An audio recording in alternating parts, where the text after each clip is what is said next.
नमस्कार शेतकरी मित्रांनो, आज आपल्याला तूर शेंडा खुडणी याबद्दल माहिती घ्यायची, जेणेकरून तूर उमलणार देखील नाही आणि मरणार देखील नाही। ह्या पद्धतीमध्ये आपल्याला दोन्ही बी ह्या वेळेस ह्या टायमाला बघायचे आपल्याला। तर तुम्ही बघू, ही आपली तूर आहे, तर ही तुम्हाला शेंडा खुडणे म्हणजे ह्या अशा पद्धतीने शेंडा खुडायचे आहे।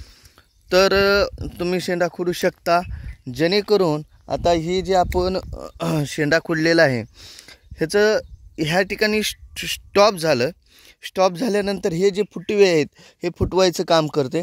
ही आपण तूर बघितला असताल, अजिबात ह्याला फुटवा नाही। हे सगळी तूर बघा तुम्ही एकदलमध्ये आहे आणि ही मोठी तूर म्हणजे हाईटला वाढली आहे, परंतु ह्याला ढाळा वगैरे बिलकुल नाही। हे जे आहे फुटवा, कारण ह्याचं कारण काय झालं, या वावराला पाणी लागल्यामुळं आपण ह्या ठिकाणी युरियाचं प्रमाण सोडलं होतं, त्यामुळं ह्याच्यावर अजिबात फुटवा नाही। ही शेंडा खुडणी आज बिलकुल ह्या ठिकाणी महत्त्वाची आहे। ह्यामध्ये विचार केला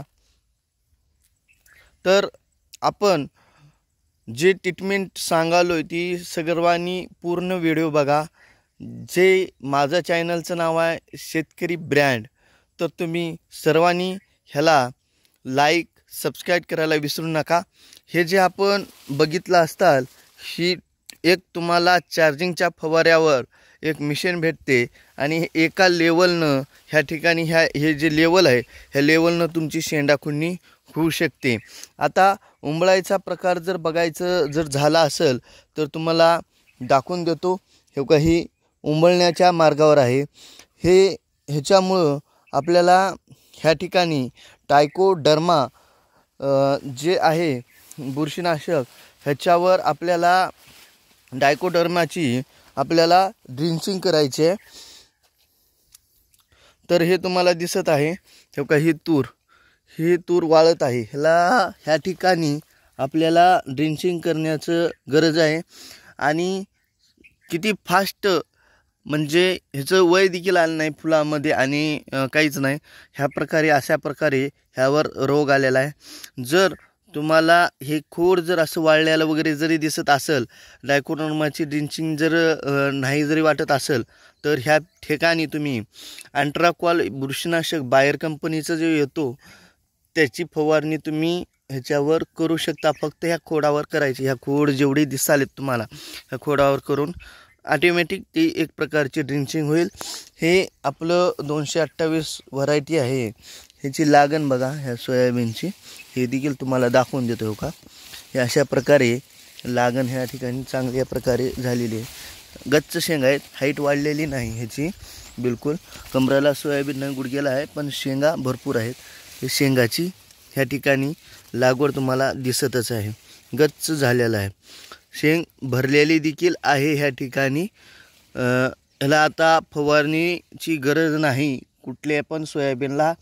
ज्याच्या शेतात सोयाबीनचा विचार केला तर जे फुलेकिमिया, त्यानंतर 726 जे व्हरायटी आहेत 753, ह्या जाती थोड्याशा वरचे जे आहेत ते तर शेंगा भरलेले नाहीत, पण बाकीच्या सर्व जाती ह्या ठिकाणी भरलेले आहेत।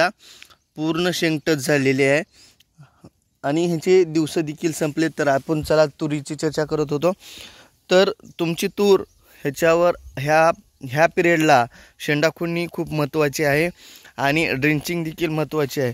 हे अशा प्रकारे सगळ्याचे तुरी झालेले आहेत, पाणी देखील जास्त झालेलं आहे त्यामुळं, आणि पाणी देखील वातावरण हवामान अंदाज जे आहे ते देखील सांगत आहे की पडेल म्हणून। यामुळं शेंडा खुडणी खूप महत्त्वाची आहे। त्यानंतर ड्रिंचिंग करणं देखील त्या प्रकारे अतिमहत्त्वाचं आहे। तर चला दुसऱ्या व्हिडिओ आपण बघू टाकल्यावर। धन्यवाद।